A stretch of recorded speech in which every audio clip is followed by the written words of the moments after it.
आत्मा की खोज, अनंत शक्ति, आनंद और शांति, ईश्वरीय भक्ति के लिए जुड़े रहें हमारे चैनल से।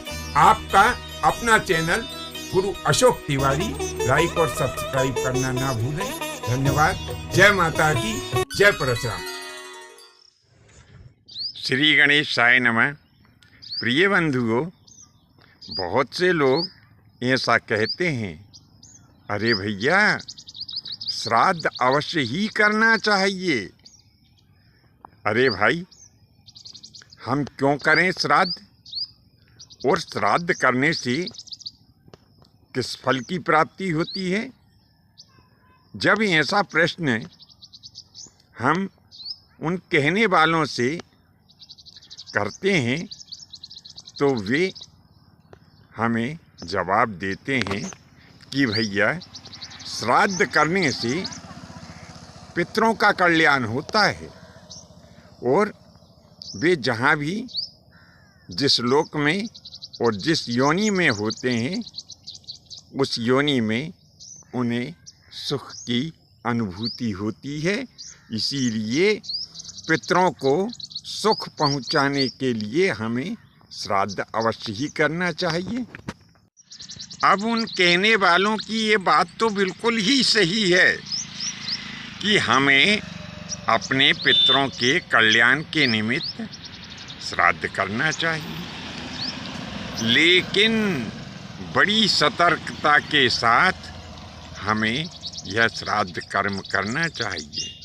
कभी कभी ऐसा भी होता है कि हमारे द्वारा किए गए श्राद्ध कर्म से हमारे पितरों को कष्ट भी हो जाता है और हमें भी पाप लगता है। अब इस बात को सुन कर के आप फिर हंस रहे होंगे कि लो, आज कोई और दूसरा विषय नहीं मिला तो इसी विषय को लेकर के बैठ गए। भला श्राद्ध करने से कहीं हमारे पितरों को कष्ट पहुंचा है या हमें कभी कोई पाप लगा है? अरे भाई, शास्त्रों में तो यही कहा है कि श्राद्ध करने से पितरों को सुख पहुंचता है और हमें पुण्य की प्राप्ति होती है। तो बंधुओं, यह बात अधूरी है। यद्यपि मैं फिर से कह रहा हूँ कि शास्त्रों में और विद्वानों के द्वारा इस बात की स्वीकृति दी है कि हमें श्राद्ध तो करना चाहिए, लेकिन बड़ी सतर्कता के साथ में। अब वह सतर्कता कौन सी है कि जिसे यदि हमने ध्यान में नहीं रखा तो हमारे पितरों की अधोगति भी हो सकती है और हमें पाप भी लग सकता है। तो बंधुओं, श्राद्ध कर्म में ऐसे व्यक्ति को आमंत्रित करना चाहिए भोजन करने के लिए जो बेईमान न हो और अपने शरीर की साफ सफाई के ऊपर भी पूरा ध्यान देता हो, जिसने कन्या से गमन नहीं किया हो, जो वेद और शास्त्र की निंदा नहीं करता हो, जो चुगलखोर और चोर ना हो। कई लोग ऐसे भी होते हैं कि बिना ब्याही स्त्री को ही अपनी पत्नी बना लेते हैं, तो ऐसे लोगों को भी श्राद्ध में आमंत्रित नहीं करना चाहिए।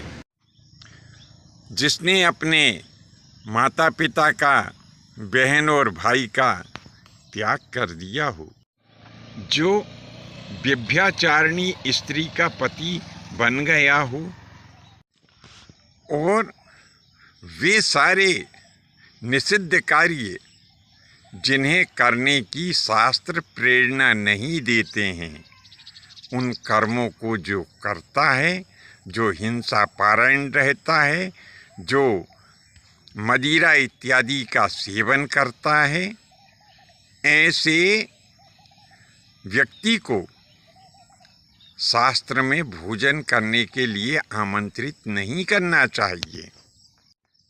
अब आप मन में ऐसा भी विचार कर सकते हैं कि लो भला, अब हम कैसे ये जान पाएंगे कि ये दोष इस व्यक्ति में है या नहीं। तो यहाँ पर हम इतना कह देते हैं कि आप श्राद्ध में दिखावा ना करें, चाहे भले ही आप कम लोगों को आमंत्रित करें, पर ऐसे लोगों को आमंत्रित करें जिनके बारे में आपको ये भरोसा हो कि नहीं, ये जो ऊपर बताए हुए दोष है, ये दोष इन सज्जन में नहीं है। आप 100, 500 अथवा 1000 लोगों को श्राद्ध में आमंत्रित बिल्कुल मत करो। दिखावा करने का शास्त्र कभी नहीं कहते।